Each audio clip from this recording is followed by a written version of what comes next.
शुरुआत 1993 में एक हॉस्पिटल को दिखाने से होती है, जहाँ पर एक लेडी डॉक्टर अपने एक मरीज जिसका नाम गैब्रियल था उसके बारे में बताते हुए रिकॉर्डिंग कर रही थी। वो बताती है कि मेरा वो मरीज बहुत अजीब है, बहुत तेजी से वो बढ़ रहा है, साथ ही उसके अंदर बहुत सारी ताकतें भी है। रिकॉर्डिंग अभी चल ही रही थी कि तभी डॉक्टर का साथी घबराया हुआ आया। बताता है कि गैब्रियल फिर से भागने की कोशिश कर रहा है, वो दरवाजे को जोर जोर से पीट रहा है। ये सुनकर डॉक्टर जल्दी से उसके साथ कमरे की तरफ भागती है, जहाँ हम हॉस्पिटल का अजीब नजारा देखते हैं। हर तरफ अफरा तफरी मची हुई थी, जैसे लोग किसी चीज से डरकर भाग रहे हों। अब एक गार्ड के साथ कुछ डॉक्टर्स गैब्रियल के कमरे में गए। गार्ड के पास बेहोश करने वाली गेंद थी, जिससे वो गैब्रियल को बेहोश करना चाहती थी, पर गैब्रियल उसके साथ साथ बाकी डॉक्टर्स पर भी हमला कर देता है। वो गार्ड की बाजू को पकड़ के बुरी तरह तोड़ देता है, जिससे उसकी हड्डी बाहर आ जाती है। फिर वो अपनी खतरनाक ताकतों से हॉस्पिटल की सारी लाइट्स को फोड़ देता है। इस बीच मौका पाकर डॉक्टर वो गन उठाती है और गैब्रियल को शूट कर देती है, जिससे वो बेहोश हो गया और ये लोग जल्दी से उसे ले जाकर कुर्सी से बांध देते हैं। फिर जैसे गैब्रियल को होश आई, वो डॉक्टर और उसके साथी को सामने खड़ा हुआ पाता है। उसे इन्होंने काफी दूर रखा हुआ था, क्योंकि वो खतरनाक होने के साथ साथ बदसूरत भी था। यहाँ डॉक्टर उसे ऐसी डांटने लगती है जैसे वो कोई बच्चा हो। कहती है तुम बहुत बुरे हो, और गैब्रियल भी बच्चों की तरह चिढ़ने लगता है। उसे गुस्सा आने लगा, जिसके साथ ही रेडियो में से डरावनी सी शैतानी आवाज आने लगी, जो और किसी की नहीं बल्कि गैब्रियल की थी। वो इनको धमकी दे रहा था, कहता है कि मैं किसी को भी नहीं छोड़ूंगा, तुम सबको मार डालूंगा। ये देखकर डॉक्टर का साथी काफी हैरान रह गया। कहता है कि ये कैसे हो सकता है, ओह माय गॉड, ये बोल भी पा रहा है और इसने रेडियो को कंट्रोल करके उसके जरिए हमसे बात की। तब डॉक्टर उसे बताती है कि हाँ, गैब्रियल के पास ऐसी ताकतें हैं जिनकी मदद से वो बहुत कुछ अजीब चीजें कर सकता है। अब डॉक्टर और उसका साथी दूसरे कमरे में जाते हैं, जहाँ इनकी हॉस्पिटल स्टाफ की लाशें ही लाशें बिखरी पड़ी थी। ये देखकर दोनों काफी परेशान हो गयी और अब यहाँ डॉक्टर कहती है कि टाइम आ गया है इस मुसीबत को जड़ से खत्म करने का। अब सीन शिफ्ट होकर आता है एक कपल पर, जिनमें वाइफ का नाम मेडिसन होता है। यहाँ हमें पता चला कि पिछले कई दिनों से इन दोनों के बीच के ताल्लुक खास अच्छे नहीं हैं, क्योंकि उनकी शादी को काफी साल हो गए थे, लेकिन मेडिसन का बच्चा नहीं हो रहा था। हर बार जब भी वो माँ बनने वाली होती थी, उसका बच्चा पेट में ही मर जाता था, जिस वजह से वो इतनी परेशान रहने लगी कि उसकी तबीयत में चिड़चिड़ापन आ गया। उसके हस्बैंड का गुस्सा भी तेज था। यही वजह है कि इनके झगड़े होते रहते थे। आज भी ये दोनों हस्बैंड वाइफ इसी बात को लेकर बहस कर रही थी, जहाँ मेडिसन के हस्बैंड को गुस्सा आ गया और वो उसे जोर से धक्का मारता है, जिससे वो दीवार से जाकर टकरा गई और उसके सर पर चोट लगने से खून निकलना शुरू हो गया। ये देखकर उसका हस्बैंड घबरा गया और जल्दी से मेडिकल किट लेने के लिए कमरे से बाहर भाग जाता है, ताकि उसकी मरहम पट्टी कर सके। लेकिन मेडिसन ये देखकर जल्दी से कमरे का दरवाजा बंद कर देती है और खुद को अंदर ही लॉक कर लेती है। असल में मेडिसन अपने हस्बैंड से तंग भी आ गई थी, क्योंकि वो एक जालिम हस्बैंड था, अक्सर छोटी मोटी बातों पर उसे मारने लगता था। फिर वो दरवाजे पर आकर मेडिसन को दरवाजा खोलने का कहता है, पर वो काफी कहने के बाद भी दरवाजा नहीं खोलती। इसलिए उसके हस्बैंड को रात कमरे से बाहर ही गुजारनी पड़ती है। वो जब सोफे पर सो रहा था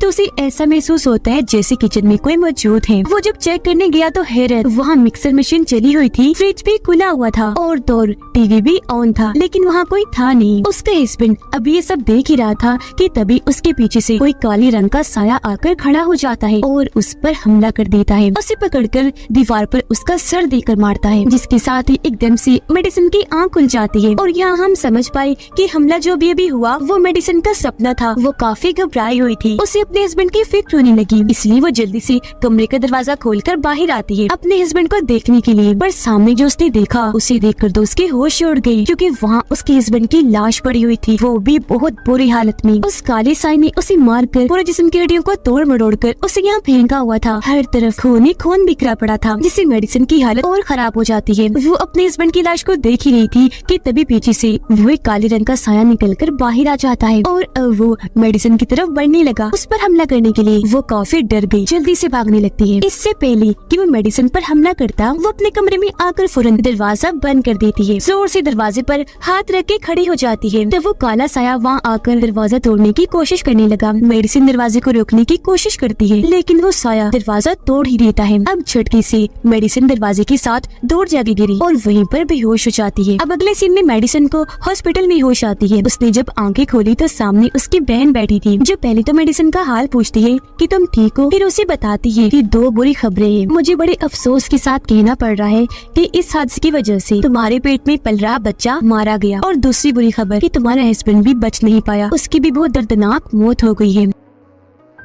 अभी मेडिसिन के लिए बहुत दुख की बातें थी, इसलिए वो रोने लगती है। उसे काफी गहरा सदमा लगता है। इसलिए जब डिटेक्टिव यानी पुलिस ऑफिसर यहाँ उसे पूछताछ करने आते हैं तो उनके सवालों का भी मेडिसिन जवाब नहीं दे पाती। इसीलिए डिटेक्टिव लैब इंचार्ज के पास जाता है सवालों का जवाब पाने के लिए, जो उसके हस्बैंड की लाश को चेक कर रही थी। तब वो बताती है कि उसके हस्बैंड की लाश पर से उंगलियों के निशान मिले हैं, जो और किसी के नहीं बल्कि मेडिसिन के लग रहे हैं। और ये मुमकिन हो सकता है कि अपने हस्बैंड को मेडिसिन नहीं मारा हो, क्योंकि वो उस पर बहुत जुल्म किया करता था। फिर इसके बाद मेडिसिन की बहन उसे उसके घर छोड़ाती है। रात को जब वो अपने कमरे की खिड़की के पास खड़ी थी तो उसे बाहर की लाइट्स अजीब तरह से जलती बुझती नजर आती है, जो देखकर मेडिसिन काफी घबरा गई। और फिर तभी वो वहाँ उस काले साय को देख लेती है, जिससे वो इतना डर गई कि फौरन भागी और अपने घर के सारे दरवाजे और खिड़कियाँ बंद करने लगती है। जिसके बाद सारी लाइट्स भी ऑफ कर दी। लेकिन तभी वो ये देखकर काफी चौंक गई कि एक दरवाजा अपने आप ही खुल गया। वो डर गई, जल्दी से भागकर अपने कमरे में आकर दरवाजे को लॉक कर लेती है। अब ये रात ऐसे गुजर गई, कुछ भी नहीं हुआ। तो अगले दिन मेडिसिन जब जागी तो उसे बचने का एक आइडिया आया। वो ड्रिल मशीन लेती है और अपने काम पर लग गई, यानी वो हर दरवाजे पर डोर लॉक्स लगाने लगती है। अगले दिन मेडिसिन की बहन उससे मिलने आई। यहाँ हमें पता चला कि वो दोनों सगी बहनें नहीं है, उनका खून का रिश्ता नहीं है, बल्कि जब मेडिसिन 8 साल की थी तो उसकी सौतेली बहन के मॉम डैड ने मेडिसिन को गोद ले लिया था। और 8 साल से पहले क्या हुआ वो कोई भी बात मेडिसिन को याद नहीं थी, वो सब भूल चुकी थी। अब हम एक औरत को देखते हैं जो एक टूर गाइड थी, यानी वो लोगों को अंडरग्राउंड एक शहर की सैर करवाने में उनकी मदद करती थी और पूरे सफर में उनको गाइड करती थी। इस वक्त भी वो अपने कस्टमर्स को एक खौफनाक शहर के बारे में बता रही होती है, जिसके साथ ही टूर खत्म होने के बाद सब लोग उसे पैसे देकर वहाँ से जाने लगते हैं। अब एक जगह पर आकर जब वो अपना काम निपटा रही थी तो अचानक वहाँ की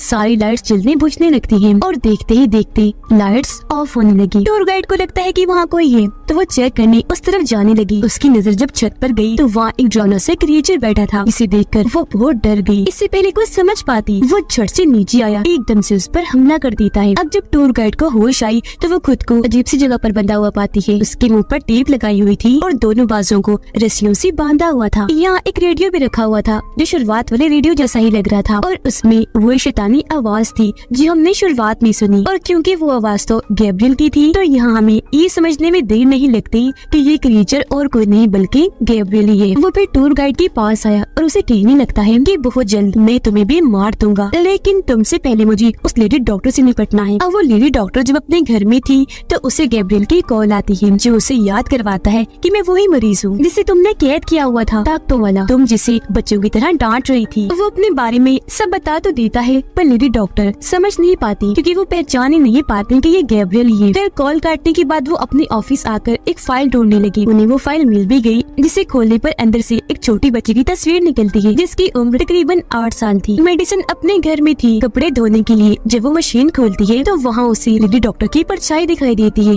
जिसे एकदम डरकर वो पीछे हट गई। जिसके साथ ही मेडिसिन का घर पूरा बदलकर लेडी डॉक्टर के घर में बदल जाता है, यानी वो डॉक्टर के घर पहुँच गई थी। यहाँ भी मेडिसिन उस काली साय को देखती है, जो और कोई नहीं बल्कि गैब्रियल था। वो लेडी डॉक्टर को बालों से पकड़कर जोर से जमीन पर पटक के मारता है, फिर दोबारा डॉक्टर को उठाकर पटक कर इधर उधर दे देकर मारता है। पर मौका पाकर डॉक्टर वहाँ से उठी और भागने लगी। गैब्रियल भी उसके पीछे गया, जिसने हाथ में ट्रॉफी पकड़ी हुई थी। वो डॉक्टर को पकड़कर ट्रॉफी की नोक से उस पर वार कर देता है। फिर कई बार उसने वार किया, सर कोहे को चल के रख देता है, जिससे डॉक्टर की बड़ी दर्दनाक मौत हो जाती है। ये देखकर मेडिसिन काफी डर गई, जोर से चिल्लाने लगती है, जिसके साथ ही उसका ख्याल खत्म हुआ और वापस अपने घर पहुँच जाती है। अब भी वो अपने घर के फ्लोर पर ही खुद को बैठा हुआ पाती है। यहाँ उसे अपने सर पर अजीब सा महसूस हुआ। उसने जैसे हाथ लगाकर चेक किया, उसके सर से खून निकल रहा था। उधर डिटेक्टिव और लैब इंचार्ज लेडी डॉक्टर के घर जाती है, क्योंकि उन्हें डॉक्टर की मौत की खबर मिली थी। लाश को जब ये चेक करने आई तो उसकी मौत बिल्कुल वैसी हुई थी जैसे मेडिसिन ने ख्याल में देखी थी, जिसे गैब्रियल ने डॉक्टर को मारा था। उसका सर कुचला हुआ था। यहाँ उन्हें वो फाइल भी मिल जाती है जो डॉक्टर ने गैब्रियल की कॉल बंद होने के बाद देखी थी, जिसमें 8 साल की बच्ची की तस्वीर थी। वो तस्वीर भी डिटेक्टिव के हाथ लग जाती है, जिसे वो एक आर्टिस्ट को देता है,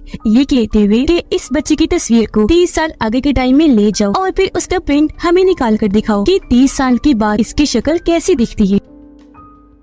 यहाँ लैब इंचार्ज डिटेक्टिव को बताती है कि वो लेडी डॉक्टर बच्चों की डॉक्टर थी और बच्चों की सर्जरीज ऑपरेशन करने में काफी माहिर थी, जिस वजह से वो बहुत मशहूर भी थी। अब गैब्रियल वापस अपने ठिकाने पर आ जाता है, जहाँ वो डॉक्टर के घर से अपने साथ ट्रॉफी का वो नोकदार तेज हिस्सा भी लाया था, जिससे उसने डॉक्टर को मारा था। उसकी मदद से वो अपना हथियार बना रहा होता है। फिर हथियार के तैयार होने पर वो उसे टूर गाइड पर टेस्ट करता है अपना निशाना और अच्छा करने के लिए। अब मेडिसिन को जब लेडी डॉक्टर की मौत का पता चला तो हैरान होने के साथ साथ वो काफी दुखी भी हो गई, और क्योंकि काफी थक गई थी तो अपने बिस्तर पर जाकर लेट जाती है, जहाँ उसे फिर से एक ख्याल आने लगता है। इस ख्याल में वो लेडी डॉक्टर के साथी को देखती है जो अपने बिस्तर पर लेटा आराम कर रहा था, जहाँ तभी उनके पास आता है गैब्रियल, जिसने हाथ में वही तेजधार ट्रॉफी वाला हथियार पकड़ा हुआ था। वो डॉक्टर के बहुत करीब आकर बैठ जाता है। डॉक्टर ने जैसे उसे देखा वो चीख मार देता है। तब गैब्रियल वो तेजधार हथियार पहले उसके चेहरे में घुसाता है, फिर बार बार वार करने के बाद सीने में भी घुसा देता है, और ऐसी डॉक्टर की मौत हो जाती है। ये ख्याल देखते ही मेडिसिन काफी डर गई, उसकी आँख खुल गई, जहाँ वो जोर जोर से चिल्ला रही होती है। यहाँ वो पहली बार गैब्रियल का चेहरा देख पाती है जो बहुत ही डरावना बदसूरत था, जो देखकर तो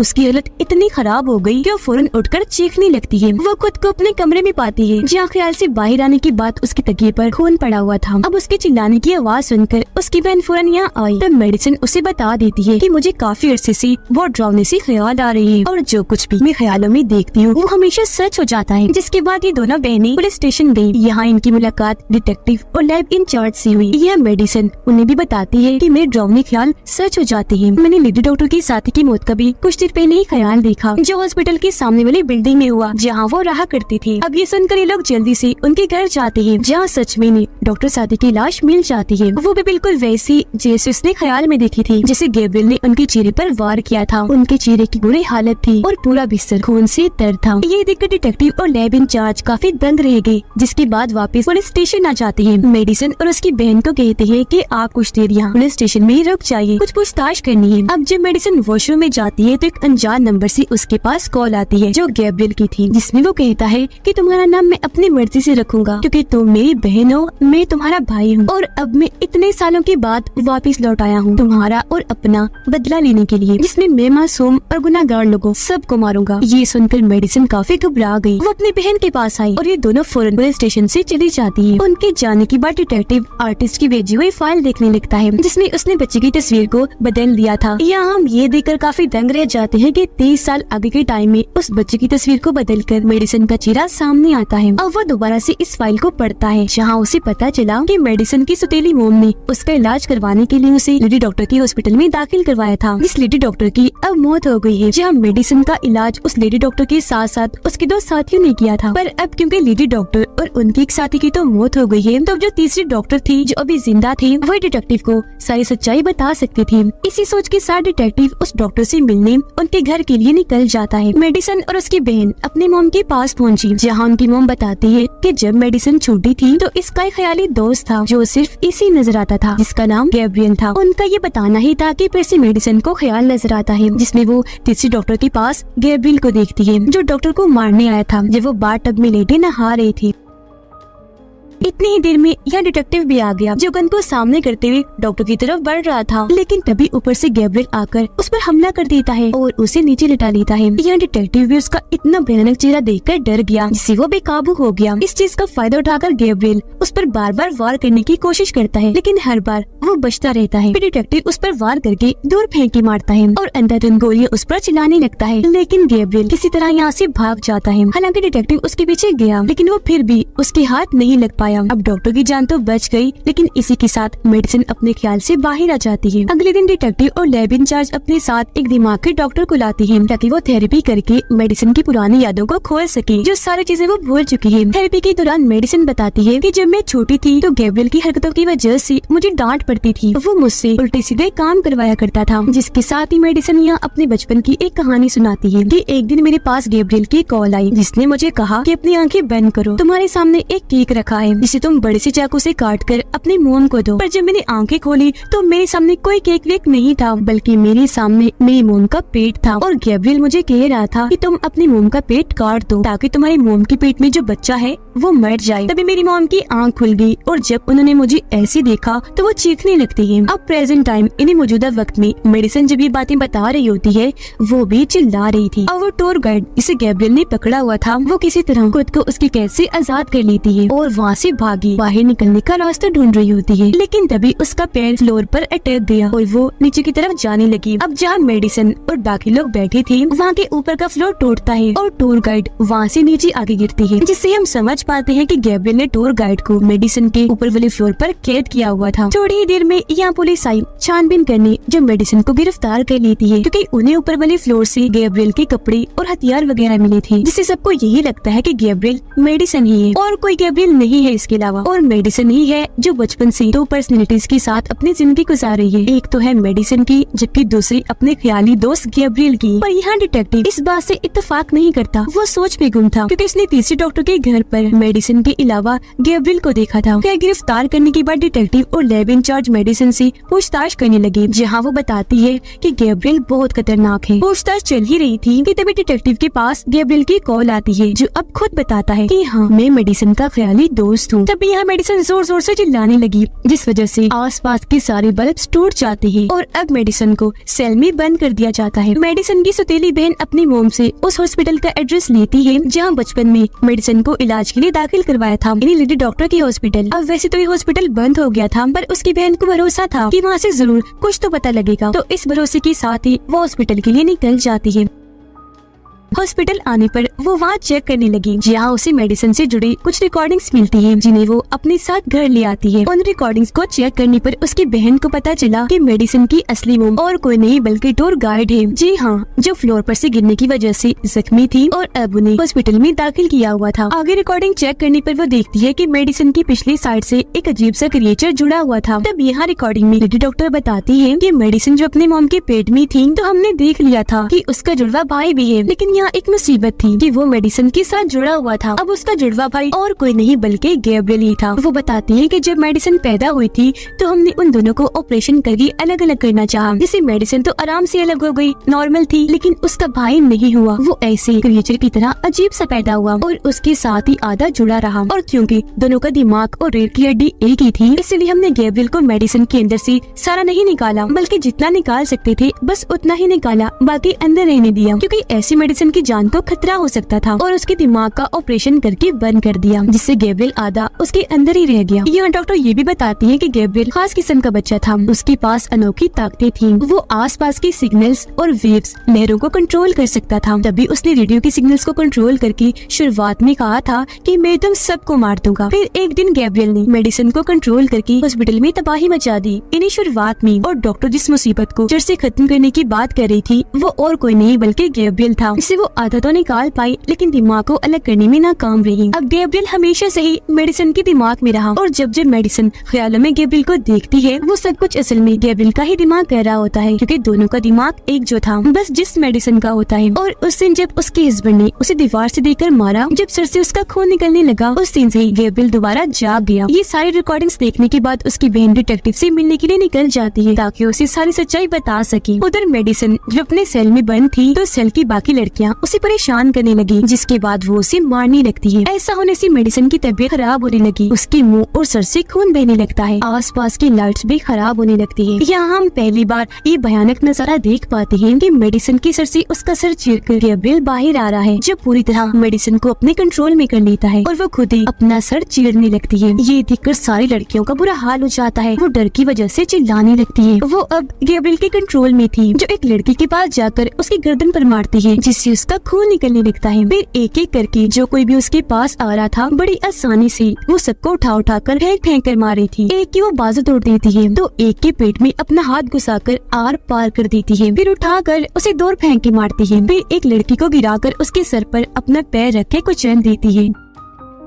घूमकर एक के पास आई और उसे नीचे गिराकर उसकी गर्दन मरोड़कर मार देती है और ऐसे उसने सबको एक एक करके बुरी तरह मौत के घाट उतार दिया। जिसके बाद मेडिसन यानी गैब्रियल वहाँ से बाहर निकलकर यानी खुद को आजाद करके अपने कपड़े और हथियार लेकर यहाँ से निकल जाता है। मेडिसन की बहन डिटेक्टिव को कॉल करके सब कुछ बता देती है, लेकिन डिटेक्टिव को कुछ भी समझ नहीं आता कि आखिर वो क्या कहना चाह रही है। अब डिटेक्टिव और लैब इंचार्ज फौरन सेल में गई, जहाँ उनका भी सामना गैब्रियल से हो जाता है, जो उन दोनों पर भी हमला कर देता है। वो दूर ही थे, घुमाकर उन पर वो कुर्सी फेंक के मारता है, जिससे वो दोनों काफी जख्मी हो गई और गैब्रियल यहाँ से भाग निकलता है। इतनी ही देर में ये मेडिसन की बहन भी आ गई। तब लैब इंचार्ज उन्हें फौरन उस हॉस्पिटल में जाने के लिए कहती है जहाँ टूर गाइड यानी मेडिसन की मॉम दाखिल थी, क्योंकि गैब्रियल का अगला टारगेट वही थी। वो जब हॉस्पिटल पहुंची तो वहाँ गैब्रियल उसकी बहन को भी जख्मी कर देता है, साथ ही एक गार्ड के सीने पर वार करके उसे भी मार देता है और अब वो मेडिसन की मॉम के कमरे में चला जाता है। यहाँ मेडिसन की मॉम उसे माफी मांगती है कि प्लीज मुझे माफ कर दो, मैं अपनी गलती मानती हूँ। हाँ, मुझे तुम्हें अलग करना नहीं चाहिए था, क्योंकि तुम भी मेरे बेटे ही थे, मुझे तुमसे भी प्यार करना चाहिए था, लेकिन अब प्लीज मेरी गलती को माफ कर दो। वो अपनी मॉम की बातें गौर से सुन रहा था और उनकी बात मानकर